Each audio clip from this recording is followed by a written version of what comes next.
Yo, salut à toutes, salut à tous, c'est Authentique, j'espère que vous allez bien, confortablement installés. Bon appétit, puisqu'on se retrouve une nouvelle fois le vendredi. Là, c'est un top lecture du mois de mai, le top des mangas voraces. C'est un format que j'ai amené le mois précédent pour la première fois. Je reprenais l'ensemble des lectures du mardi midi pendant les mangas voraces et j'en faisais un classement de la 20e à la première place. Cette semaine, j'ai 21 titres à vous proposer. On va prendre le temps, on va en discuter. Et puis bien évidemment, si vous avez envie d'aller sur tel ou tel chapitre, de revenir sur la vidéo, de la regarder en plusieurs fois, n'hésitez pas à utiliser le chapitrage.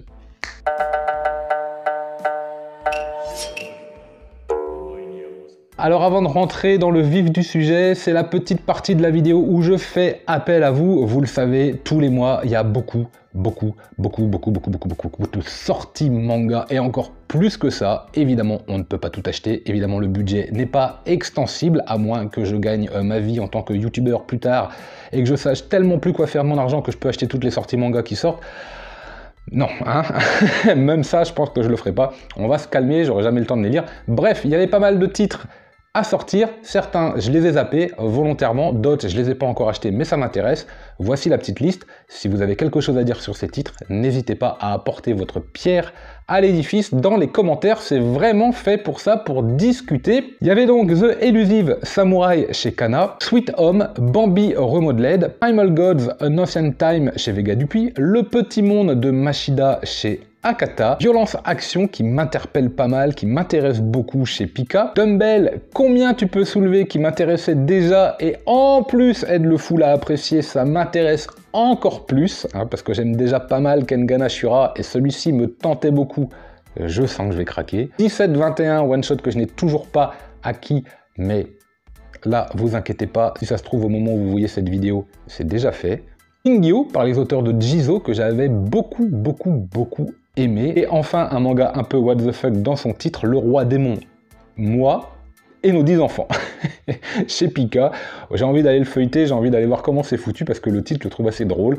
On verra bien. Voilà, ce sont tous les mangas que je n'ai pas encore lus. Si vous avez quelque chose à dire dessus, c'est parti. Allez, sans plus attendre, on va maintenant passer au classement de la 21e à la 11e place. On va aller assez vite. Vous le savez, tous ces titres, je vous en ai parlé durablement, de façon assez conséquente, sur les mangas voraces du mois de mai. Je vous invite, si vous avez envie de retourner voir mes avis, à retourner voir les différentes vidéos, les différents menus proposés. Vous avez dans les titres chaque manga présenté, donc le chapitrage, c'est très facile pour vous y retrouver. Je pense même que très prochainement, dans la description, vous aurez un lien qui vous amènera directement un fichier Excel pour voir tous les titres et tous les tomes proposés sur l'ensemble des vidéos. Comme ça, peut-être, vous aurez des liens directement qui vous amèneront là où il faut. Ça pourrait être plutôt pas mal. Bref, de la 21e à la 11e place, donc, ce ne sont pas forcément des mangas que je n'ai pas aimés. Mais à partir du moment où je fais un classement, il faut bien les hiérarchiser, même si ceux qui sont tout en bas sont peut-être ceux que j'ai le moins aimés, je vous l'accorde. Ceci dit, il y avait de très bonnes lectures quand même. J'ai juste fait 10 lectures que je trouve encore meilleur. Allez, c'est parti. En 21e, nous avons De nous, il ne restera que des cendres, tome 2, puis All Free l'intégrale, tome 1 et 2, Copélion, le tome 1, L'Arrache-Chair, un recueil qui était plutôt sympathique, Poison quotidien, le tome 2, une très bonne œuvre à découvrir, et je vois encore une... Mais c'est pas possible, ces mouches là. C'est tout le temps. Bon bref, Shigahime tome 2 chez Mangetsu qui est plutôt sympa à suivre, puis Georgius Irene dans le coffret Bizarre Adventure, Shangri-La tome 4, Mashle tome 8 en 12e position, et en 11e, Jujutsu Kaisen tome 11 qui clôture cette première partie, ces premiers titres donc de la 21e à la 11e place. On passe maintenant de la 10e à la 4e, avant de rentrer dans le top 3, à la 10e position. J'étais objectivement, même subjectivement, les deux, bien tenté de mettre Frieren et de le faire apparaître dans ce top 10. C'était la découverte donc d'un monde d'heroic fantasy post-guerre, hein, finalement, où la paix est revenue et on va suivre l'évolution de notre personnage principal, Frieren, une elfe immortelle, qui va se rendre compte que le temps passe pour les humains, pour ses camarades, et qui va se rendre compte qu'ils vieillissent et qu'ils finissent par mourir. Dès lors, on la voit se promener de façon un petit peu onirique, seule, relativement froide également, très surprenant, ce trait de dessin, ce qui émane d'elle est assez étrange, parfois un peu détestable. En tout cas, on n'a pas forcément envie de la prendre dans nos bras, ça c'est sûr. Et puis elle découvre un petit peu ce monde, cette magie, tout ce qui s'installe. Alors je n'ai toujours pas fait la lecture du tome 2, vous savez que j'ai été très partagé sur ce titre, il arrive en 10e position de ce classement, avec néanmoins une très belle édition, un beau coffret et un joli petit supplément. C'est quand même très sympa pour le coup, bon travail de chez Kiun, encore une fois, éditeur de qualité, ça on le sait déjà tous. Voilà, Frieren apparaît en 10e position de ce classement pour ce mois-ci en attendant les éventuelles lectures prochaines.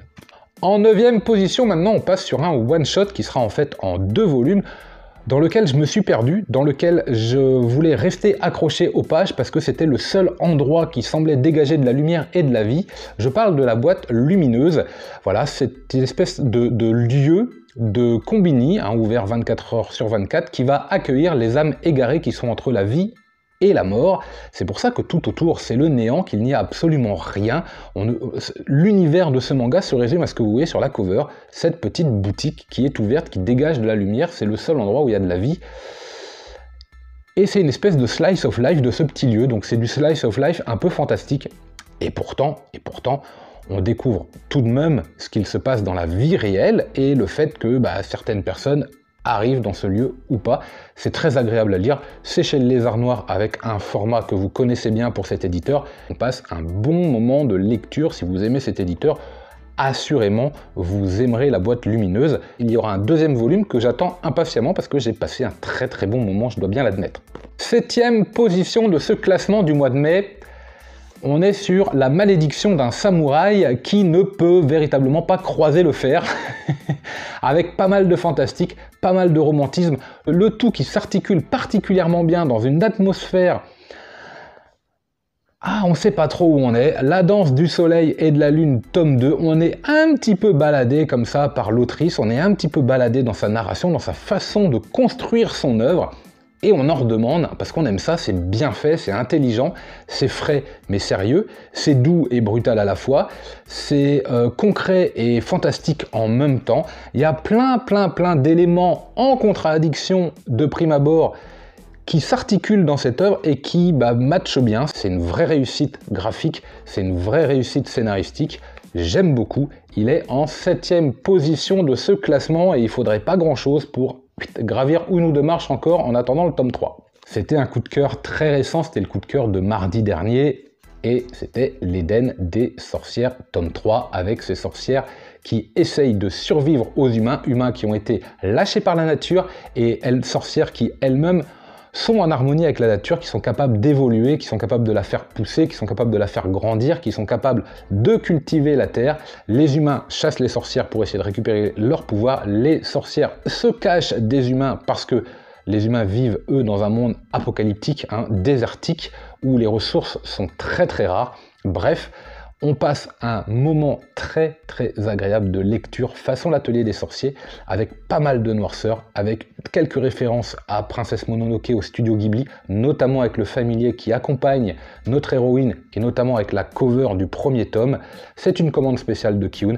J'ai adoré, j'adore le tome 1, le tome 2, le tome 3, un titre que je vais suivre assurément et qui garde la qualité qu'il avait depuis le début. C'est du tout bon, 7e dans le classement des lectures de ce mois. Un titre étonnant. Étonnant parce que je pensais qu'on arrivait à la fin. Étonnant parce que je pensais qu'il allait me lasser. Étonnant parce que je pensais qu'on était véritablement arrivé au bout et que l'auteur était arrivé au bout. Étonnant parce que j'imaginais qu'on pouvait faire un second cycle avec ce manga bien des années plus tard où notre personnage principal pour lequel on avait pas mal d'affection aurait pu évoluer, grandir et devenir complètement pété et dans un second cycle qu'on aurait trouvé détestable. Alors, est-ce que l'auteur m'a entendu? En tout cas, il n'a pas attendu que son héros grandisse. Les liens du sang, tome 11, fait rentrer le héros dans la folie, dans du gros délire. On est pris à contre-pied.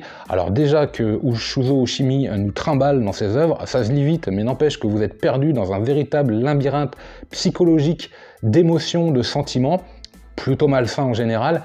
On sait jamais trop comment ça va finir, on sait jamais trop comment ça démarre non plus d'ailleurs, on est trimballé là-dedans, et là le tome 11, bam. Mais c'est du délire, c'est complètement pété, et du coup j'en redemande, et honnêtement j'en redemande pour 10 tomes. Je pensais pas qu'on allait sombrer comme ça dans ce côté un peu folie que j'espérais moi, honnêtement hein, je l'espérais, mais je m'y attendais pas. J'avais fait une croix dessus depuis bien longtemps, je pensais qu'on arrivait au dernier ou à l'avant-dernier tome. Waouh, c'est vraiment top. Il est en 6e position ce mois-ci, Les Liens du Sang, et j'ai qu'une chose à dire, bah découvrez Shuzo Oshimi, vivement le tome 12, et puis voilà. En 5e position, un titre What the fuck, mais on n'est pas chez Akata. On est chez Mangetsu avec Rooster Fighter, coq de baston, et son édition limitée, dorée, brillante un petit peu comme ça, à souhait, c'est pas mal. Alors, là, si vous m'entendez, Mangetsu, j'ai été obligé de procéder à une petite opération. Il se trouve que la cover était mal pliée. Donc, je me suis senti obligé de passer un coup de cutter sur la 4e de couverture du manga pour que ce soit plus court, parce que je ne pouvais pas plier, et que si on essaye de replier une cover, honnêtement, c'est juste dégueulasse. J'avais pas le ticket de caisse, j'avais la flemme de me faire échanger un manga juste pour ça et tout ça, donc je l'ai fait moi-même. Maintenant, le problème, c'est que le manga, il est un peu plus court. Donc bon, c'est pas si grave, c'est pas ça l'important, mais enfin bon voilà, tant pis pour moi. Rooster Fighter, c'est un coq de combat qui va fighter des ennemis façon un peu dans Jagan, façon un peu dans Kaiju, façon un peu dans Gantz. Il y a énormément de références, on pense à Sangoku, on pense à Hokuto no Ken, on pense à plein de mangas. Je vous renvoie vers ma vidéo, j'en ai fait toute une liste, je vous invite à le lire et à essayer de les trouver. C'est du Goldorak aussi, là d'un coup ça m'éclate, c'est vraiment très drôle. Il y a du One Piece aussi, il y a vraiment du One Piece, c'est drôle, le clin d'œil il est malin, il est vraiment très malin. Alors, il y a énormément de références pour un manga qui se prend pas la tête, qui est vraiment drôle, qui est vraiment what the fuck, et qui d'un seul coup fait des scènes d'action et des postures. Le coq, il est super bien dessiné et il prend des postures absolument géniales. Les combats sont vraiment bien foutus. Il y a plein d'énergie. C'est drôle, il y a un petit côté One Punch Man également parce qu'il est plutôt très fort. Voilà, on se marre bien, ça fait la blague, c'est une excellente surprise à laquelle je ne m'attendais pas, en tout cas je ne m'attendais pas à ce que ce soit aussi bon, et là aussi je n'attends qu'une seule chose, de lire le tome 2, 3, 4 pour avoir un avis global sur les premiers tomes. C'était une vraie réussite. Rooster Fighter. En 4e position de ce top, difficile, vraiment difficile de ne pas mettre au moins 4e pour ce coup-ci. Chez Meian, dans son excellente édition, Shigurui, tome 6. Alors je mets ma main un peu devant parce que le blanc a tendance du coup à faire du zoom et du dézoom, c'est pas terrible, donc je vais pas trop le montrer. Hein. Shigurui, tome 6, pourquoi je le mets 4e? Ne vous énervez pas, je vais vous l'expliquer tout à l'heure. On parle d'abord de Shigurui, c'est du samouraï avec des dessins absolument fabuleux, une intrigue menée, c'est plutôt manichéen, c'est plutôt simple, pourtant la psychologie des personnages est très bien amenée. Waouh, on sait pas trop pour qui on est là-dedans, mais on regarde ça avec des yeux de spectateur, et puis ça tranche, ça éviscère, je vous ai dit, c'est du Kill Bill là-dedans, ça en met partout. Depuis le premier tome jusqu'à maintenant, on se régale dans le rythme, dans la sincérité de l'œuvre, c'est-à-dire qu'elle a une idée fixe, elle a une trajectoire, elle a une ligne de conduite, et on n'en démord pas. Du début à la fin, la grande force de Shigurui, c'est de se respecter soi-même, tellement l'œuvre est fidèle du premier chapitre jusqu'à, en tout cas, le dernier chapitre du tome 6. Je pense qu'on va aller comme ça jusqu'au bout, et que ce sera vraiment génial. Vous aimez le samouraï? Vous l'avez pas encore découvert? Shigurui, belle édition, gros format, petit prix. Faudrait pas se louper quand même, hein, les gars. Enfin, quand je dis les gars, c'est générique. Hein. Shigurui, tome 6. Et voilà, c'est l'heure de passer au top 3. Et c'était vraiment le mois de la nouveauté. Et on commence en 3e position avec Soul Keeper de Tsutomu Takahashi en 8 tomes chez Panini Manga, qui va nous parler d'un esprit qui vit dans l'au-delà, qui essaye d'aller à l'école, prendre des cours de bienveillance pour redevenir une âme pure et hop, être renvoyée dans un corps sur Terre pour recommencer une vie. Sauf que bon, elle est un peu rebelle, elle en a un peu rien à carrer, c'est un peu l'école buissonnière. Du coup, elle est envoyée en stage sur Terre. Elle a choisi une âme au pif pour s'occuper d'elle, pour devenir son espèce d'ange gardien. enfin pas son espèce, son ange gardien. Et il se trouve que c'est le Premier ministre japonais pour qui il ne reste plus que 500 jours à vivre, et qui a une vie extrêmement chargée, qui en plus n'est pas aimé, qui vit dans un monde de politique, de crocodile, avec des règlements, enfin bref, c'est la grosse mafia là-dedans. Elle va se rendre compte que son travail va pas être si facile que ça. Les dessins sont sublimes, hein, mais juste sublimes. Tsutomu Takahashi nous régale, mais quand je dis nous régale, c'est dingue, entre des lignes plutôt pures pour tout ce qui va être côté lumière, ange gardien, plutôt très sombre pour tout ce qui va être ténèbres, bien sûr, et puis pour tous les humains, eh ben on va osciller entre les deux, puisque eux ont une conscience, ont une part de lumière, une part d'ombre en eux, et du coup, selon les situations, selon l'ambiance, selon l'atmosphère, selon les personnages que l'on va croiser, on sent que l'échelle comme ça va osciller, va changer. C'est vraiment excellent à lire, je les ai dévorés. Si j'avais pu attendre d'avoir les 8 et de lire tout d'un coup, je l'aurais fait. Et en même temps, je suis bien incapable de le faire. Troisième position pour Soul Keeper. Pouh. En seconde position, il vient s'incruster Hirohiko Araki et le tome de Under Jailbreak, Under Exécution du coffret Bizarre Adventure. Je l'ai adoré celui-là. Je l'ai adoré, j'ai trouvé les histoires géniales, les espèces de petits one-shots comme ça, ce recueil, les post-face où il explique qui que quoi dont où, pourquoi il a fait ça comme ça, pourquoi c'est resté un recueil, pourquoi c'est pas devenu une série longue, pourquoi finalement ça a été supprimé d'une série longue pour en faire une histoire courte. Bref, il y a plein de petites références, plein de petites anecdotes de confession entre guillemets, hein, ça reste public dans un livre, mais c'est vraiment très bien fait, les histoires sont différentes, on voit l'évolution de l'auteur dans le temps également. Franchement là on a des petites histoires mais fabuleuses, fabuleuses d'ingéniosité, d'identité visuelle, d'originalité, de réinventivité également, de création. L'auteur il est magistral là-dedans, j'ai adoré celui-là, c'est au top 2. Vous avez envie de découvrir cet auteur ? Essayez le coffret s'il est encore dispo, parce que je pense qu'il s'est écoulé très vite, de Bizarre Adventure. Essayez-le ou démarrez une des saisons de Jojo. C'est vraiment top. Et en première position, on va retrouver l'auteur du mois et assurément l'auteur de l'année. Oui, vous m'avez vu venir, je sais, vous savez, Tsutomu Takahashi. Bah ouais, c'est cheaté, vous avez déjà deviné, avec Black Box en 6 tomes.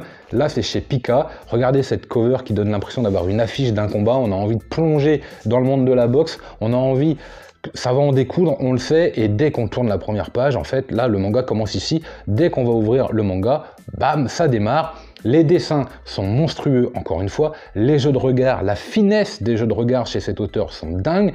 Son utilisation du noir et du blanc, c'est fabuleux, c'est génial. Son intelligence à renouveler des histoires, à créer des scénarios, à créer des personnages avec une psychologie vraiment forte, vraiment puissante. C'est énorme. Franchement, j'adore cet auteur et j'ai vraiment pas fini de vous en parler cette année. Et Black Box tome 1, là ça a été l'Hypercute également. J'ai lu 2 super mangas de boxe coup sur coup, Ashitano Joe le mois d'avant, Black Box ce coup-ci. C'était absolument génial à lire. Je ne peux que vous le recommander, je ne peux que vous dire de l'acheter, je ne peux que vous influencer encore et encore à découvrir cet auteur, au moins cet auteur avec n'importe laquelle de ses œuvres. Allez vous renseigner, regardez ce qui est dispo, il y a plein d'univers différents, il y en a sûrement un qui va vous mettre une claque. C'est Black Box ce mois-ci, top 1 de mes lectures du manga vorace. Et voilà, c'est déjà la fin de cette vidéo. Je vous donne rendez-vous vendredi prochain pour l'achat manga du mois de mai. Donc on retrouvera quelques œuvres là-dedans, mais globalement tous les achats du mois de mai, il y a pas mal de titres que j'ai pas encore lus, donc il y aura pas mal de choses à vous montrer. Un excellent week-end, lisez plein de mangas. Et en attendant, je vous dis